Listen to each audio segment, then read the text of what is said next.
नमस्कार, आप देख रहे हैं स्वामी न्यूज और मैं हूं राजीव शर्मा। आइए देखते हैं टी टाइम बुलेटिन में अभी तक की खास और अहम खबरें। जोधपुर विश्वविद्यालय में छात्र संघ अध्यक्ष रविंद्र सिंह भाटी के निलंबन के विरोध में क्षत्रिय महासभा ट्रस्ट के पदाधिकारियों ने मुख्यमंत्री के नाम कलेक्टर को ज्ञापन दिया। छात्र हित में आवाज उठाने वाले जयनारायण विश्वविद्यालय जोधपुर के छात्र संघ अध्यक्ष रविंद्र सिंह भाटी के निलंबन के विरोध में क्षत्रिय महासभा ट्रस्ट अजमेर के पदाधिकारियों ने कलेक्टर को ज्ञापन देकर भाटी के निलंबन को रद्द करने और फीस में राहत देने की मांग की।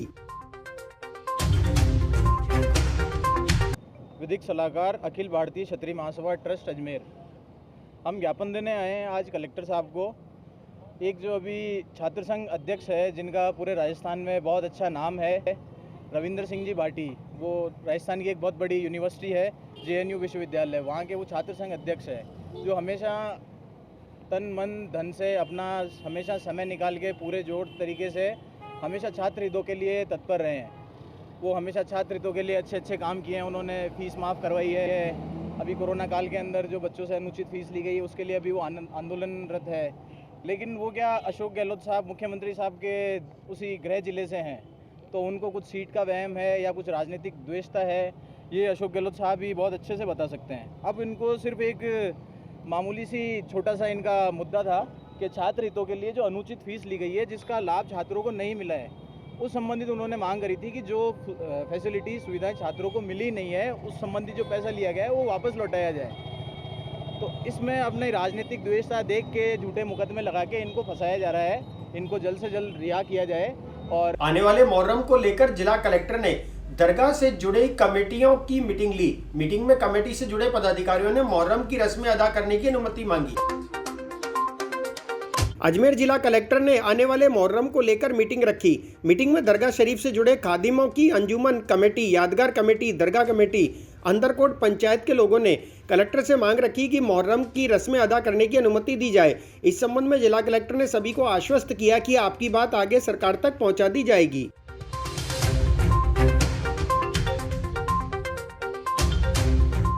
मुहर्रम के संबंध में कलेक्टर साहब ने यहाँ पर बुलाया था, उसमें मीटिंग रखी कि किस तरीके से मुहर्रम का सेलिब्रेशन हो। तो हमने कलेक्टर साहब से यही कहा कि पिछले साल भी कोरोना काल के दौरान मुहर्रम के ये अय्याम आए थे, तो पिछले साल भी हमने गवर्नमेंट की जो गाइडलाइन थी उसकी भी पालना की थी और हमारी जो धार्मिक भावनाएं हैं, जो रसूमात हैं, वो भी दरगाह में हमने अदा की थी। तो लिहाजा इस साल हमने कलेक्टर साहब के सामने ये बात रखी है कि हमारी जो पिछले साल की रसूमात हैं हम उसी तरीके से अंजाम देंगे, और वो सब रात को होती हैं। और जहाँ तक ताज़िए की सवारी की बात है, 8, 9 और 10, उसको पुरज़ोर तरीके से हमने हमारी पूरी कम्युनिटी की जानिब से प्रशासन के सामने ये रखा है कि उसके लिए हमें रियायत दी जाए, छूट दी जाए, और हम गवर्नमेंट की गाइडलाइन की पालना करते हुए सवारी के भी सारे प्रोग्राम उसी तरीके से अंजाम देंगे। ये हमने अपनी पूरी कम्युनिटी की जानिब से पुरज़ोर तरीके से हमारी बात रखी है। तो कलेक्टर साहब ने ये भरोसा दिलाया है कि आपकी बात को हम जयपुर CM साहब तक पहुंचाएंगे, आगे पहुंचाएंगे बात। अब आगे जैसा भी इमाम चाहेंगे उस तरीके से होगा। हमारी ये कोशिश है कि हमारी भावनाएं भी आहत ना हो और जो गवर्नमेंट की गाइडलाइन है उसकी भी पालना हो, जो कोरोना के प्रोटोकॉल है उसके ऊपर भी हम कायम रहें। अब अभी नई गाइडलाइन का प्रशासन। कृष्णगंज थाने में महिला द्वारा भरत कुमार चौहान नामक व्यक्ति के खिलाफ धोखाधड़ी के जरिए शारीरिक संबंध बनाने का मामला दर्ज हुआ। कृष्णगंज थाने में महिला द्वारा भरत कुमार चौहान नामक व्यक्ति के खिलाफ शादी का झांसा देने और देह शोषण का मामला दर्ज हुआ। महिला ने आरोप लगाया कि भरत कुमार नामक व्यक्ति ने बिजनेस करने के नाम से मुलाकात की और उसके बाद उसके साथ संबंध बना लिए। महिला ने शादी के लिए कहा तो उसने मना कर दिया। इस संबंध में पीड़िता द्वारा कृष्णगंज थाने में मामला दर्ज कराया गया। देखिए, परिवादियाँ हैं, थाना इलाके की रहने वाली हैं। इन्होंने भरत कुमार चौहान जो कि गणपति नगर TK इंजीनियरिंग कॉलेज के पास फायसागर रोड अजमेर के खिलाफ माननीय न्यायालय में एक इस्तिगासा पेश किया था 156(3) CRPC के तहत, जो इस्तिगासा हमारे पास प्रकरण दर्ज होने के लिए आया है और प्रकरण उसके ऊपर हमने पंजीबद्ध किया है। परिवादी का ये कहना है कि उनका पूर्व में वो शादीशुदा थी लेकिन पति से अलग रह रही थी। 2016 में उनकी मुलाकात भरत कुमार चौहान नाम के व्यक्ति से हुई जिसने बताया कि मैं कोई होटल का व्यवसाय करता हूँ और होटल के व्यवसाय में मैं मुझे विभिन्न तरीके से ऑनलाइन प्रोजेक्ट्स के थ्रू प्रॉफिट होता है, आप इसमें मेरे साथ काम कर सकती हैं। इसको लेकर के दोनों में जान पहचान हुई, दोनों एक दूसरे के घर आने जाने लगे। तो अभियुक्त भी लगातार परिवादीय के घर आता जाता था। इसी को लेकर के दोनों के बीच में संबंध बन गए, जैसा कि इस तरह से में बताया गया है। और जब परिवादीय ने कहा कि आप मुझसे शादी कर लें, तो इस पर अभियुक्त ने साफ मना कर दिया। बार बार परिवादीय द्वारा शादी का बारे में बात की गई, लेकिन परिवादी ने मना कर दिया। इसके अलावा भी कई और आरोप इसके ऊपर लगाए हैं कि मैं प्रेग्नेंट हुई थी तो भी मेरा गर्भपात करवा दिया। कुछ शादी के जो आर्य समाज में शादी की थी उसके डॉक्यूमेंट्स उन्होंने जला दिए हैं। और भी किसी महिला से इनके संपर्क के विभिन्न तरीके के आरोप लगाए, जिसका इस्तगासा प्राप्त हुआ, जिसमें प्रकरण पंजीबद्ध हुआ, उसका अनुसंधान। रोडवेज कर्मचारियों ने अपनी विभिन्न मांगों को लेकर बस स्टैंड और आगार कार्यालय पर प्रदर्शन कर उग्र आंदोलन की चेतावनी दी। रोडवेज कर्मचारियों ने अपनी विभिन्न मांगों को लेकर आगार कार्यालय और बस स्टैंड पर प्रदर्शन किया। कर्मचारियों ने कहा कि सरकार ने पूर्व में वादा किया था, लेकिन सरकार द्वारा आज तक कर्मचारियों पर ध्यान नहीं दिया जा रहा है। अगर सरकार मांग नहीं मानती है तो उग्र आंदोलन किया जाएगा। रूप से सभी कर्मचारियों द्वारा 2 माह का वेतन नहीं मिलने से कर्मचारी नाराजगी व्यक्त की गई, जिसमें सभी कर्मचारियों ने संयुक्त रूप से प्रदर्शन किया गया, जिसके अंदर भारतीय मजदूर बीएमएस के बैनर तले और कर्मचारी महासंघ अधीनस्थ के बैनर तले उग्र प्रदर्शन किया गया, जिसके अंदर कर्मचारी को 2 माह से वेतन नहीं मिल रहा है। तीसरा माह चालू हो चुका है। कर्मचारी की आर्थिक स्थिति बद से बदतर हो चुकी है। निगम प्रशासन सरकार इस ओर ध्यान नहीं दे रही है। कांग्रेस सरकार जब सत्ता में आई थी तब उसने ये वादे किए थे कि मज़दूरों की सरकार है, लेकिन उसी के राज में आज मज़दूरों का शोषण हो रहा है।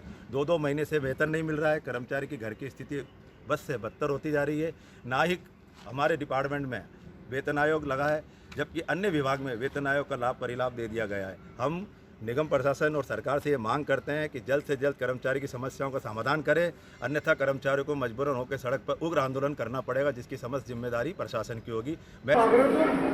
राजस्थान में विधानसभा चुनाव से पूर्व राजस्थान रोडवेज के कर्मचारी अपनी न्यायोचित मांगों के लिए आंदोलन कर रहे थे। तत्समय राजस्थान के कांग्रेस पार्टी के पूर्व अध्यक्ष माननीय श्री सचिन जी पायलट और वर्तमान यातायात मंत्री महोदय माननीय श्री प्रताप सिंह जी खाचरेवास कर्मचारियों के पास में आए थे और कर्मचारियों को आश्वस्त किया था कि आपकी सभी मांगें न्यायोचित है और ये पूरी होनी चाहिए। और जब हमारी पार्टी सत्ता में आई तो रोडवेज कर्मचारियों की सभी न्यायोचित मांगें समय पर पूरी की जाएगी। लेकिन बड़े दुख के साथ कहना पड़ रहा है कि 3 साल पूरे होने को आए, सरकार ने आज तक राजस्थान रोडवेज की कर्मचारियों की कोई भी संवैधानिक न्यायोचित मांग पूरी नहीं की है। इसमें प्रमुख रूप से जो हमारे 7वां वेतनमान का लाभ दिए, इसके अतिरिक्त हमारे सेवारत कर्मचारी भाइयों को, परिजनों को उनके परिलाभ समय पर मिले, हमारे रोडवेज कर्मियों को वेतन और पेंशन प्रति माह 1 तारीख को मिले।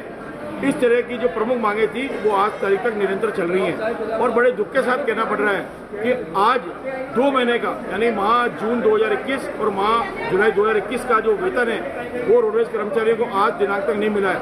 इसी प्रकार सेवानिवृत्त कर्मचारियों को पेंशन जारी नहीं की जा सकी है। इससे कर्मचारी काफ़ी आहत हैं और आज सभी कर्मचारियों ने मजबूरन ये कार्यक्रम सागार पे किया है और ये कार्यक्रम निरंतर जब तक हमें वेतन और पेंशन जारी नहीं होते हैं तब तक किए जाने का आज हमने ये निर्णय लिया है।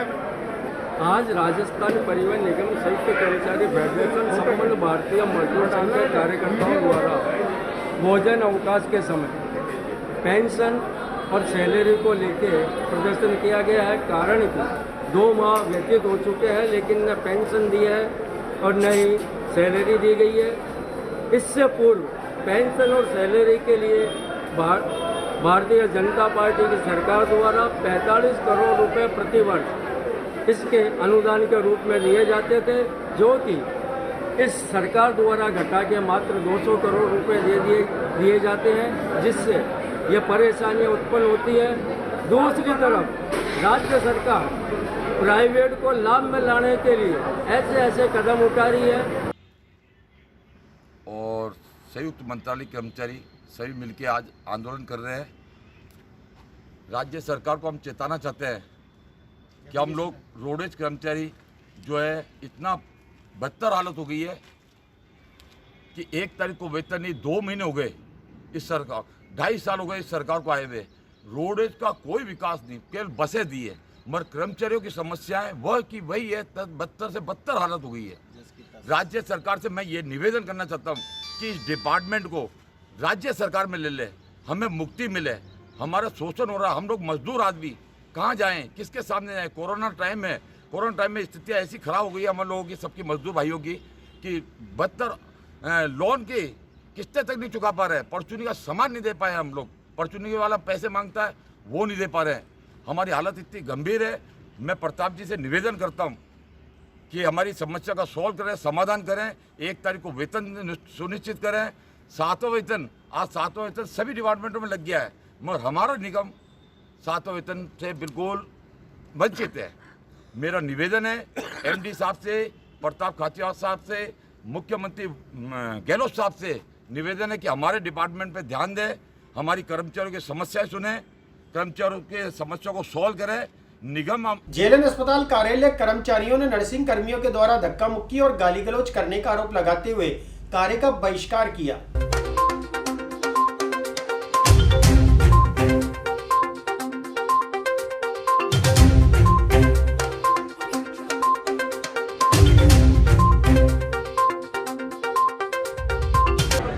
नर्सिंग कर्मचारियों द्वारा मेडिकल कॉलेज में आगे ट्रांसफ़र के लिए का प्रेशर डाला गया और पद स्थापन के लिए मां को गलत आदेश कराने के लिए कहा गया, जबकि राज्य सरकार के आदेशों को जो आदेश आ रहे थे उनको निरस्त कर दिया गया उसके पक्ष में।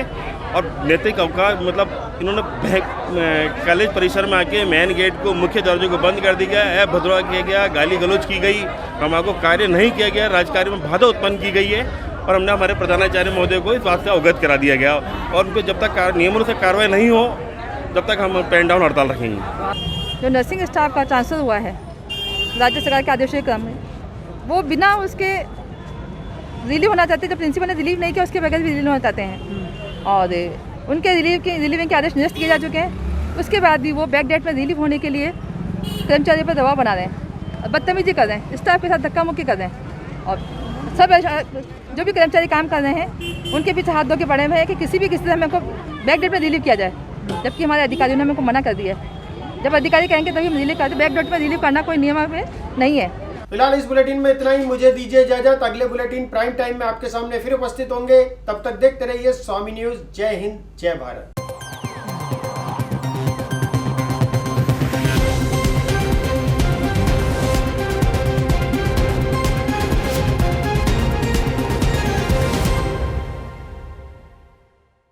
कैमरा दिखा तो वो कैमरा छोड़, वो कैमरा देख, कोई ऊपर वाला सब देख रहा है।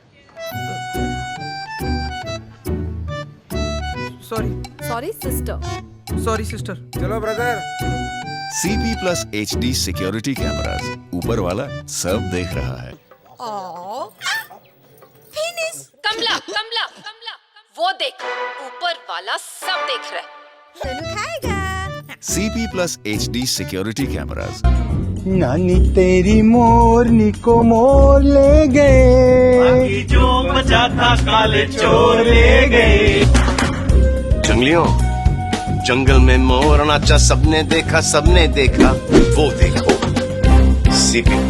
ऊपर वाले को अंधेरे में भी सब कुछ दिखता है। Night vision. सॉरी, अब नो मोर चोरी। Okay. CP+ intelligent security systems, be careful क्योंकि ऊपर वाला सब देख रहा है। CP+ intelligent security systems, be careful क्योंकि ऊपर वाला सब देख रहा है।